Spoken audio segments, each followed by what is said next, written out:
नमस्कार दोस्तों, मैं अंसारी सर निर्णय अकेडमी यूट्यूब चैनल में आपका स्वागत करता हूं। दोस्तों, पिछले वीडियो में मैंने बोलने कौशल के संदर्भ में आपको बताया था, कुछ कंडीशन भी दिया था कि ऐसी ऐसी परिस्थितियों में अगर बच्चा कोई त्रुटि करता है तो आपको क्या समझना चाहिए और उसको कैसे दूर करें। उसी कड़ी को और आगे बढ़ाते हुए हम लेके चलते हैं आपको कि कुछ और कंडीशन दे रहे हैं, कुछ और परिस्थितियाँ क्रिएट कर रहे हैं। अगर इस टाइप से अगर कोई बच्चा गलती करता है या बोलता है तो ऐसी दशा में आपको क्या समझना चाहिए, क्या करना चाहिए। तो देखें, एक शिक्षक के रूप में आप पहले जाने, आप पहली कंडीशन ये है कि एक बच्चा है मोहन और वह समूह में, मित्रों के समूह में या कहीं पर भी समाज के समूह में वह बोलते समय असहजता का अनुभव करता है, मतलब ठीक ढंग से सहज नहीं रहता है, थोड़ा घबरा जाता है या जल्दी जल्दी बोलने लगता है, पसीना पसीना होने लगता है, बोलते समय उसकी आवाज़ सही से नहीं निकल पाती है, कांपने लगता है, इत्यादि तरह के, मतलब इसे ही असहज करते हैं, सहज ढंग से न बोल पाना।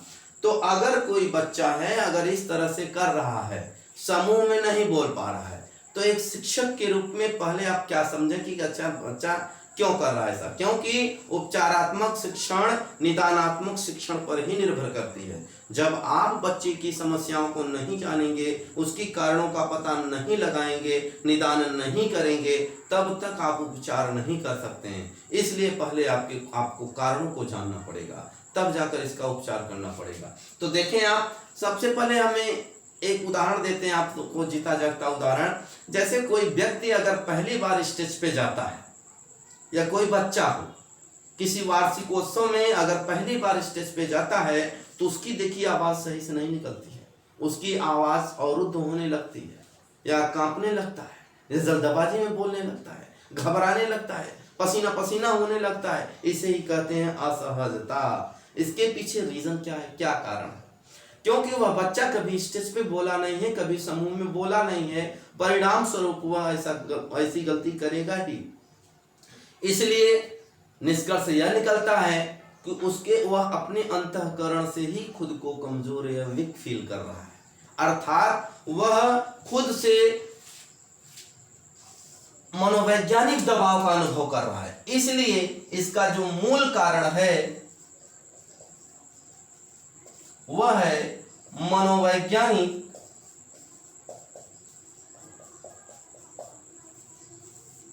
दबाव।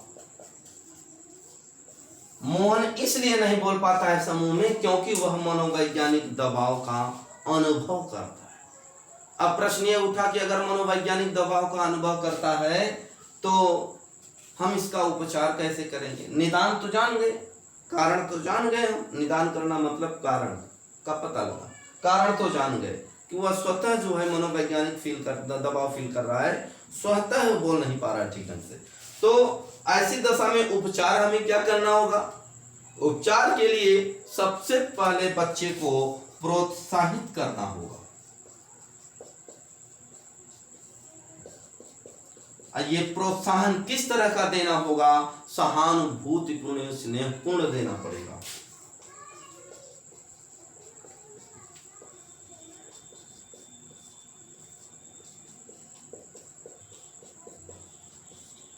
स्नेह से युक्त प्रोत्साहन देंगे, बच्चा अपने आप को फील करेगा कि नहीं, हाँ हम बोल सकते हैं। और प्रोत्साहन कैसा हो, कड़क आवाज में नहीं, डरा धमकाकर नहीं, सहानुभूति दिखाकर, प्रेम दिखाकर, पुचकार कर, हाँ बेटा हो जाएगा, बहुत बढ़िया बहुत बढ़िया, आगे बहुत बढ़िया होगा, बहुत बेटर होगा। अब इतना करने से तो दूर होगा नहीं। इसके लिए आपको क्या करना होगा, उसको पर्याप्त अवसर उपलब्ध कराना होगा, पर्याप्त अवसर देना होगा। ये नहीं कि आज दिए होमवर्क और कल जो है पूछने लगे पूरा तो इसको होमवर्क पूरा आना ही चाहिए, नहीं, पूरी अपेक्षाएं न रखें आप। कुछ न कुछ सुधार होगा लेकिन पूरी तुरंत नहीं होता। तो पर्याप्त अवसर उपलब्ध कराएं आप। अवसर देने से ही काम नहीं चलेगा बल्कि अभ्यास भी करवाएं आप। ध्यान दीजिएगा, अभ्यास पर बल दें। इस तरह से आपने देखा कि कोई बच्चा समूह में अगर बातचीत करते समय असहजता का अनुभव करता है, ठीक ढंग से बोल नहीं पाता है, तो ऐसी दशा में हम कारण यही जानेंगे कि मनोवैज्ञानिक दबाव का अनुभव करता है। और इसके लिए आप उपचारात्मक शिक्षण के अंतर्गत प्रोत्साहन देंगे, सहानुभूतिपूर्ण स्नेहपूर्ण व्यवहार करेंगे, पर्याप्त अवसर उपलब्ध कराएंगे और अभ्यास पर अधिक से अधिक बल देंगे, अभ्यास कार्य अधिक से अधिक करवाएंगे आप, जिससे बच्चा जो है स्टेज पे ज्यादा से ज्यादा समूह कार्य ज्यादा से ज्यादा करवाएंगे, बच्चा क्या करने लगेगा, धीरे धीरे चीजों को समझने लगेगा। अब आगे लेके चलते हैं हम दूसरे कंडीशन की तरफ। दूसरा कंडीशन है, एक बच्चा है, बोलते समय क्या बोलता है। पहली कंडीशन ये बोलता है वो कि मम्मी दूध खाती। तो इस संदर्भ में आपको जरा सा दो बिंदुओं पर थोड़ा सा चर्चा कर लेते हैं हम। एक है वाक्य विन्यास, दूसरा है अर्थ विज्ञान। एक बिंदु इसी में और आएगा आपका रूढ़िगत अवधारणा, रूढ़िगत लिंगीय अवधारणा।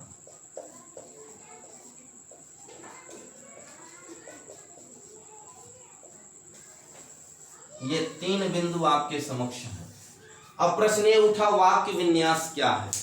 तो वाक्य में आए हुए जो शब्दों का क्रम हो या जो शब्द यूज किए गए हों वह व्याकरण संगत होने चाहिए। मतलब माना ये कोई वाक्य है, इस वाक्य में जो शब्द आए हों वो कैसे हों, ये शब्द जो हैं व्याकरण संगत हों। जैसे आपको पता है हिंदी जगत में सबसे पहले कर्ता आता है, सब्जेक्ट आता है, इसके बाद कर्म आता है या कोई अन्य कारक आते हैं जिसे ऑब्जेक्ट अदर कारक कहते हैं, और ये जो है अंत में क्रिया आती है। तो ध्यान दीजिएगा, कभी कभी क्रिया पहले भी आ सकती है लेकिन वो क्रिया का काम नहीं करेगी, फिर संज्ञा का काम करने लगती है। ध्यान दीजिएगा, तो पहले कर्ता कर्म एंड क्रिया, प्राइमरी स्तर की चीजें या अपर प्राइमरी स्तर की चीजें, इससे ज्यादा आपसे नहीं पूछ सकता है। तो ध्यान दीजिएगा, कर्ता कर्म क्रिया, अगर इस तरह से वाक्य आपका मेंटेन है तो याद रखिएगा वह वाक्य विन्यास की दृष्टि से वाक्य क्या माना जाता है, शुद्ध माना जाता है। और अगर आए हुए वाक्य में शब्द एक दूसरे से मेल नहीं खाते, उनका अर्थ डिफरेंट निकलता है, तो याद रखिएगा वाक्य में आए हुए शब्द मेल न खाएं या उनका अर्थ कुछ और डिफरेंट हो, मतलब अर्थ संगत न हो वह वाक्य, तो ऐसा वाक्य कैसा वाक्य है, अर्थ विज्ञान की दृष्टि से वह वाक्य अशुद्ध माना जाता है। लेकिन अगर मेल अगर खाए, मेल अगर हो इनमें, कर्ता का क्रिया से, कर्म का कर्ता के अकॉर्डिंग अगर ये मेल हो तो अर्थ विज्ञान की दृष्टि से वह वाक्य शुद्ध माना जाता है। रूढ़िगत लिंगीय अवधारणा का क्या मतलब है? रूढ़िगत लिंगीय अवधारणा का तात्पर्य है कि कोई भी अगर सेंटेंस यूज हुआ है तो क्या वह लिंगी विभेदीकरण को बढ़ावा दे रहा है। लिंगी विभेदीकरण को बढ़ावा देने वाले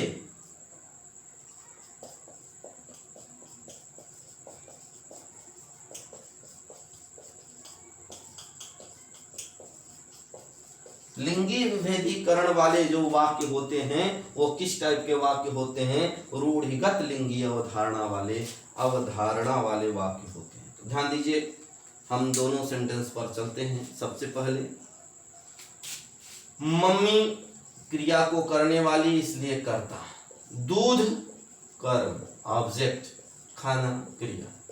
आपने देखा कि ये जो वाक्य है इस वाक्य में पहले कर्ता फिर कर्म और क्रिया, इसका मतलब वाक्य में कर्ता कर्म क्रिया व्याकरण संगत होता है, व्याकरण के अनुसार है कि पहले कर्ता फिर कर्म और क्रिया।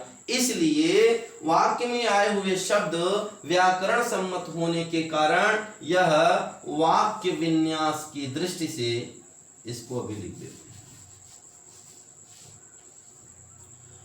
वाक्य विन्यास की दृष्टि से यह वाक्य कैसा वाक्य है? मम्मी दूध खाती है, सही है। अब प्रश्न उठा क्या ये अर्थ विज्ञान की दृष्टि से सही है? तो ध्यान दीजिएगा, अर्थ विज्ञान की दृष्टि से यह जो वाक्य है यह गलत है। पूछिए क्यों गलत है? क्योंकि ये एक दूसरे से मेल नहीं खा रहे हैं। ध्यान दीजिएगा, दूध खाती है, दूध तो ठीक है खाती, लेकिन दूध पुल्लिंग है और क्रिया स्त्रीलिंग है। जबकि सॉरी ठीक है, ये तो ठीक है, लेकिन दूध जो चीज है यह खाया नहीं जाता है, पिया जाता है। तो ध्यान दीजिएगा, यह शब्द एक दूसरे से क्या नहीं है, मेल नहीं खा रहे हैं। अगर मेल खाते, दूध खा अगर पिया जाता या मम्मी दूध पीती है होता तो यह शुद्ध हो जाता। किसके तरफ से? अर्थ विज्ञान की तरफ से। लेकिन यह क्या नहीं है, तर्क संगत नहीं है, एक दूसरे से मेल नहीं खा रहा है। दूध खाने की चीज न होकर पीने की चीज है, इसलिए यह अर्थ विज्ञान की दृष्टि से गलत है। दूसरी चीज, एक बात इसे अगर यहीं पर कह देते कि मम्मी दूध खाता है या खाती है, ठीक है, चलिए इतना तो आप जान गए। एक इसके बाद मैंने एक सेंटेंस लिखा था, बाजार जाती है मीना। अब इस वाक्य को देखें, अगर कोई बच्चा बोलते समय कहता है कि बाजार जाती है मीना, इसका मतलब यह हुआ कि बाजार तो अधिकरण हो गया,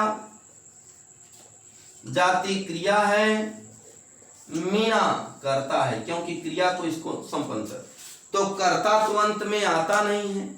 इसका मतलब ये हुआ कि ये जो वाक्य है ये वाक्य विन्यास की दृष्टि से क्या है,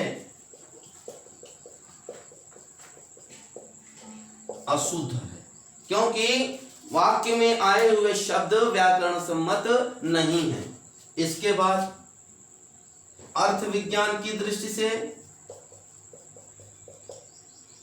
अर्थ विज्ञान की दृष्टि से देखें आप, तो इसमें क्या है, बाजार जाती है मीना, बाजार जाती है, अगर आगे पीछे कर देंगे तो अर्थ भाव निकलने लगता है। मतलब अर्थ की दृष्टि से यह क्या है, एक दूसरे से मैच कर रहे हैं। बाजार जाती है मीना की गाड़ी क्रिया है, हर एक चीज है, तो ये अर्थ विज्ञान की दृष्टि से क्या है, शुद्ध है। अब प्रश्न ये उठा, क्या इसमें लिंगी अवधारणा है? नहीं है। अगर यहीं पर हम बदल दिए होते, क्या कर दिए होते, बाजार जाता है मीना, अगर ये बच्चा बोल दिया तब यह अर्थ विज्ञान की दृष्टि से भी क्या हो जाएगा, अशुद्ध हो जाएगा, क्योंकि मीना पुल्लिंग है और जबकि यह क्रिया क्या, मीना स्त्रीलिंग है जबकि यह क्रिया क्या हो गई, पुल्लिंग है। मतलब शब्द एक दूसरे से मेल नहीं खा रहे हैं, और मेल न खाने पर अर्थ विज्ञान की दृष्टि से क्या माना जाता है, अशुद्ध मान लिया जाता है। दूसरी चीज, एक बात इससे अभी निकल करके सामने आती है क्या, कि बच्चा जो बोल रहा है उसको लिंग का ज्ञान नहीं है।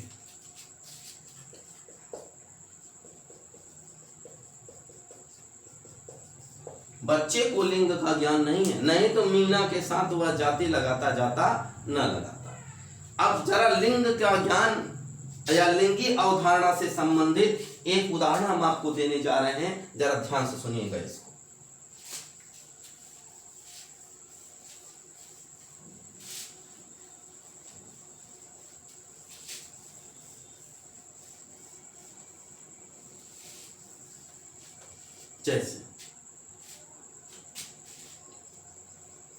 जैसे मान लिया जाए कोई लड़का था, कोई कार्य कर रहा था, तो उसके चाचा जान जी कहते हैं क्या कि तुम लड़के होकर यह कार्य नहीं कर पाए। तो देखिए जरा उनके चाचा जान का स्टेटमेंट,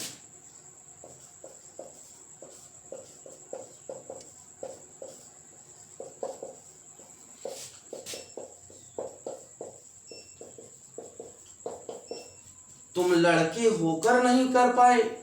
तो ध्यान से समझिएगा, यह सेंटेंस बहुत इंपॉर्टेंट है, लिंगी अवधारणा पर आधारित है, रूढ़िगत लिंगी अवधारणा पर आधारित है, परंपरागत है। देखिए कैसे, तुम लड़के होकर नहीं कर पाए, इसका मतलब लड़के को फोर्स कर रहे हैं, बल दे रहे हैं किस पर बल है? लिंग पर बल है, जेंडर पर बल है, लड़की नहीं, लड़के पर, ओनली लड़के। इसका मतलब उनके कहने का तात्पर्य है कि यह कार्य तो लड़कियां कर ही नहीं सकती थी, लड़के कर सकते थे, और लड़के होकर तुम नहीं कर पाए। इसका मतलब बच्चे के दिमाग में यह बात जा रही है और ये गलत अवधारणा जा रही है कि लड़का होकर यह कार्य नहीं कर सकता है। इस तरह से यह सेंटेंस यह प्रदर्शित करता है कि यह लिंगी अवधारणा को क्या करता है? प्रोत्साहित करता है। आप एक शिक्षक के रूप में या शिक्षिका के रूप में आपको क्यों पढ़ाया जा रहा है?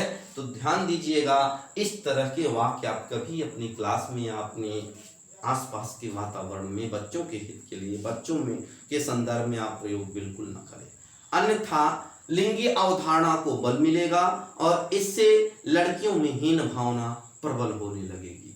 ध्यान दीजिएगा, और बच्चे में अहम भाव आने लगेगा। तो इस तरह से यह सेंटेंस लिंगी अवधारणा को प्रदर्शित करता है। या कोई बच्चा बोल दिया तो आपको समझ जाना चाहिए उसको जो परिवेश मिला था ये इसी टाइप का परिवेश था, इसको हमें तोड़ना है। लिंगी अवधारणा को क्या है? रूढ़िगत लिंगी अवधारणा को तोड़ना है। ये नहीं हमें करना है कि लिंगी विभेदीकरण को बढ़ावा देना है, बल्कि उसको कम करना है। ज्यादा से ज्यादा कोशिश करें। इसीलिए देखिए आप प्रेजेंट टाइम में एनसीईआरटी ने जो भी उदाहरण दिया वह लड़कियों को आधार मानकर और लड़कों को भी, पहले जबकि लड़कों को ही आधार मानकर उदाहरण दिए जाते थे, अब जबकि क्या होता है, जैसे कोई व्यक्ति कह दे कि अरे तुम लड़की होकर बर्तन चूल्हा नहीं कर पाती हो, घर के कार्य काम काज नहीं कर पाती हो, ये भी लिंगी अवधारणा है। क्या कहीं यह है क्या कि सिर्फ लड़कियां ही बर्तन मांजी या लड़कियां ही घर का काम करें? लड़के भी कर सकते हैं। अंडरस्टैंडिंग हर एक चीज संभव है, तो इसको थोड़ा सा ध्यान दीजिएगा। इस तरह से महिलाओं का शोषण प्रबल हो जाता है इन अवधारणाओं से, इसलिए इससे बचा के रखे बच्चों को, इस तरह का प्रयोग ना करें। नेक्स्ट कंडीशन है, देखिए तीसरी कंडीशन, आप कोई बच्चा है वह बोलते समय बोल रहा है वह गया, मीना पढ़ती है, इसमें आपने देखा क्या, या कह दें मीना पढ़ी। तो इस तरह के वाक्य में आपने देखा क्या, इसमें दोनों वाक्य में कर्म ऑब्जेक्ट जो है यह छिप गया है। तो ध्यान दीजिएगा, कभी कभी लोग बोलते समय करते क्या हैं, वाक्य में किसी न किसी पद या शब्द को छिपा कर बोलते हैं। वाक्य में पदों को छिपा कर बोलते हैं। कभी कभी कर्ता छिपा देते हैं, जैसे कहते हैं घर गया, अब ये नहीं कहते हैं राम घर गया, बोलते हैं घर गया। तो इस तरह से वाक्य में शब्दों को छिपा कर बोलना, नियमों को संक्षिप्त कर देना, इसे ही दूसरे शब्दों में कहते हैं नियमों का अति सामान्यीकरण। क्या कहते हैं? नियमों को संक्षिप्त कर देना। गलत नहीं है, लेकिन उसी नियम को जो कहना चाहिए था वह घर गया, घर को हटाकर वह गया, इसको संक्षिप्त कर दिए। व्यक्ति बोलना नहीं चाह रहा था, बच्चा बोलना ज्यादा नहीं चाह रहा था, कम शब्दों में ही अपनी बातों को व्यक्त करना चाह रहा था। इसे ही नियमों का संक्षिप्त रूप या संक्षेपीकरण कहते हैं। इस तरह से हम और आगे बढ़ते हैं। एक कंडीशन और आपके सामने उपस्थित करते हैं, इसके बाद आगे लेके चलते हैं आपको। वह कंडीशन यह है, जैसे कभी कभी होता है व्याकरण के नियमों की जानकारी का न होना। कभी कभी होता क्या है, व्याकरण के नियमों की जानकारी जब बच्चे को नहीं रहती है तो भी बच्चा क्या करता है, बोलते समय गलत बोल देता है। जैसे आपको उदाहरण के रूप में देते हैं, जैसे एग्जाम्पल के रूप में राम का गाय सुंदर है। अब देखें, बहुत प्यारा उदाहरण है, राम का गाय सुंदर है। अब देखें आप यहाँ पर का जो है, ये आपका जो कारक चिन्ह है यहाँ पर ये का शब्द क्या सही है, तर्क संगत है? नहीं, क्योंकि गाय स्त्रीलिंग है और स्त्रीलिंग के अकॉर्डिंग ये का न होकर क्या होना चाहिए था, की होना चाहिए। राम की गाय सुंदर है, तो गाय के अकॉर्डिंग इसका जेंडर है। इसका मतलब यहाँ इसको बच्चे को क्या नहीं पता था, व्याकरण संगत चीजों की जानकारी नहीं थी, इस कारण से वह लिंग का निर्धारण सही से नहीं कर पाया, जिसके परिणाम स्वरूप वह गलत उच्चारण कर बैठा। अब हम लेके चलते हैं आगे।